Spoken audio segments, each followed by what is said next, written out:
As part of a composting pilot program by the New York City Department of Sanitation and the New York City Department of Education, your school cafeteria is separating food waste and recyclables from the trash. Hi, I'm Jennifer Prescott. I'm the Sustainability Coordinator for the Joan of Arc campus on Manhattan's Upper West Side.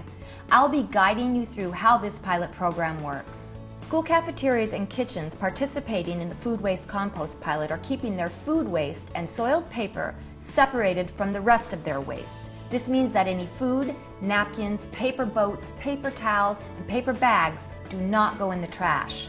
In these schools, food waste and paper now go in a special bin labeled compost food waste. Compostable trays and compostable utensils also go in this bin. This food waste bin is part of a waste sorting setup in your cafeteria. This setup includes a bucket to pour liquids, a recycling bin for beverage cartons, bottles, cans, metal, and foil, the food waste bin, and a trash bin. With clear signage, everyone can easily identify what goes where. I'm going to give you a few examples of how this works, since each school is unique. Some are larger and they need more waste sorting stations. Some use only styrofoam trays, some use compostable trays, some are elementary schools with younger students, some have middle school kids, and some have high school students. So let's start by watching Ella after she's finished her school cafeteria lunch. Ella goes to an average-size elementary school that uses styrofoam trays, and her school only needs one waste sorting station. First stop, the pour bucket. This is where the kids empty out their leftover milk, juice, water, soup, or other liquids. This bucket has a colander or a large funnel in it so things can't get dropped in by mistake. You can see it's a good idea to set this bucket on a table where it can't be accidentally kicked over. Ella stops here first and pours out the leftover milk from her milk carton. The next stop is the recycling bin, which is labeled with a blue decal for beverage cartons, bottles, cans, metal, and foil. Here's where we put all the milk and juice cartons, any drink boxes, plastic bottles, any glass bottles and jars, or any metal and foil. The only plastics that go in the recycling bin are bottles or jugs. Any other plastics go in the trash, including juice pouches and styrofoam lunch trays. Remember to remove caps and straws and place those in the trash as well.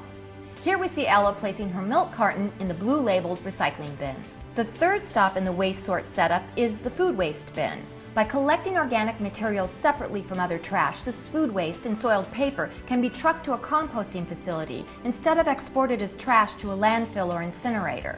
In this food waste compost pilot, we are composting anything we would normally eat, including cooked foods, raw foods, fruit, vegetables, cheese and dairy, eggs, nuts, grains, and meats, including skin and bones. The food waste bin is also used for paper that's thrown away in the cafeteria because that can also be composted. That includes any napkins, paper towels, paper bags, or paper boats. The only paper that we cannot compost is wax or plastic coated paper or aluminum lined paper, like what your hamburger comes in. These papers are not compostable and they must go in the trash. Here, over the food waste bin, Ella flips her styrofoam tray over and taps off all her food waste. Chicken bones, apple core, carrots, bread crust, and the dirty napkin. The last stop is the trash bin. This used to be the fullest bin in the cafeteria, but now with the addition of the food waste bin, the trash bin will be much less full. In the trash go all plastic utensils, styrofoam trays, straws, plastic bags, chip bags, granola bar wrappers, yogurt containers, and any other plastic containers that are not recyclable. Also those foil drink pouches and the papers that are not compostable, like waxed and aluminum-lined papers.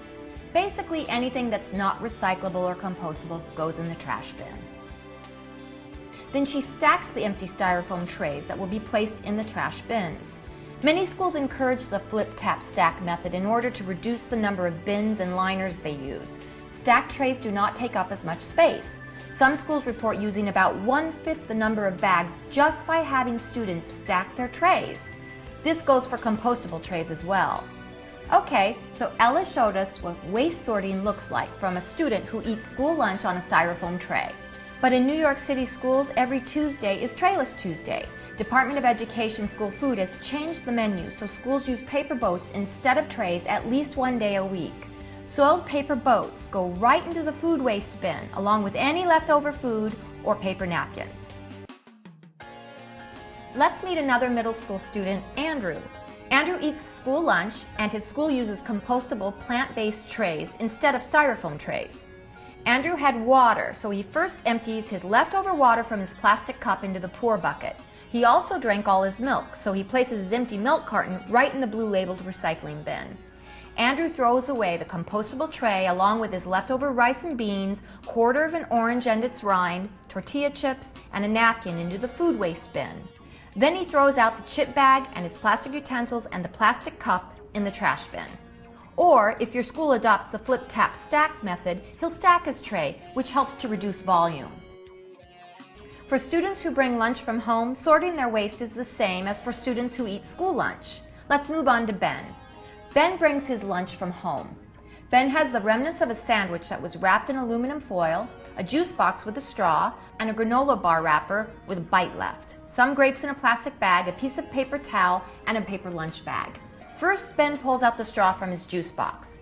Then he squeezes out the remaining liquid into the pour bucket. Then Ben shakes the remnants of his sandwich off the aluminum foil into the food waste bin before recycling the foil.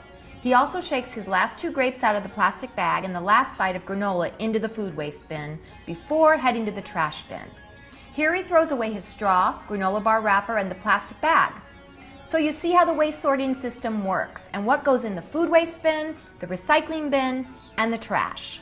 It is extremely important for the success of the composting pilot to have at least 2 lunchroom monitors, volunteers, staff, or students, at least for the first few weeks to help everyone understand the new procedures.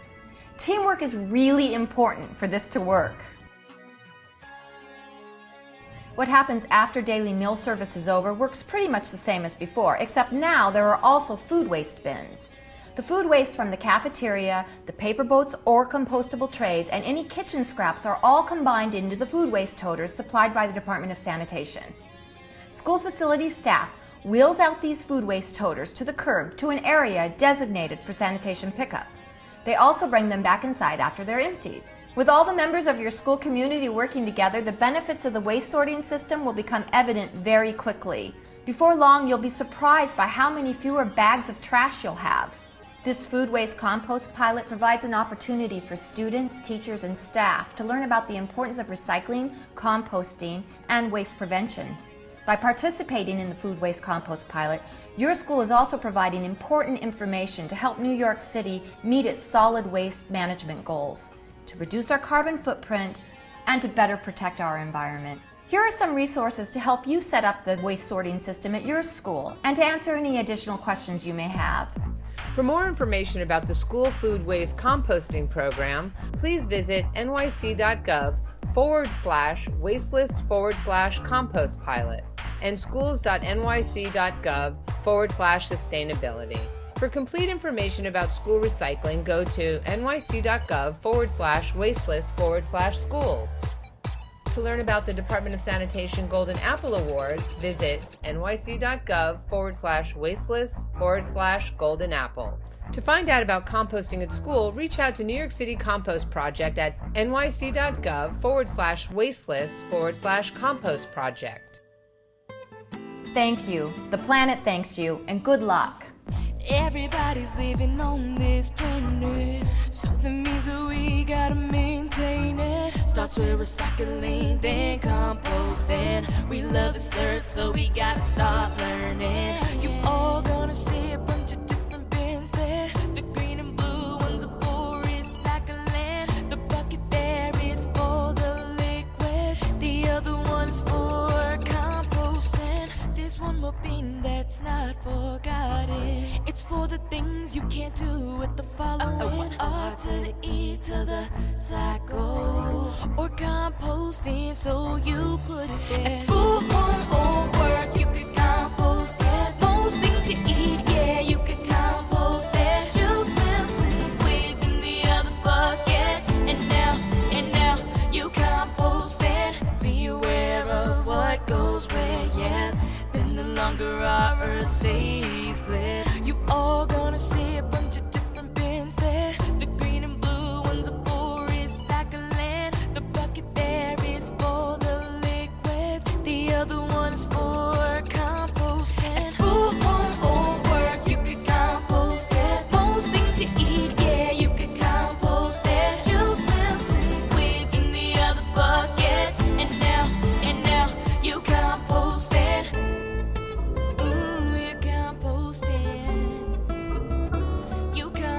composting.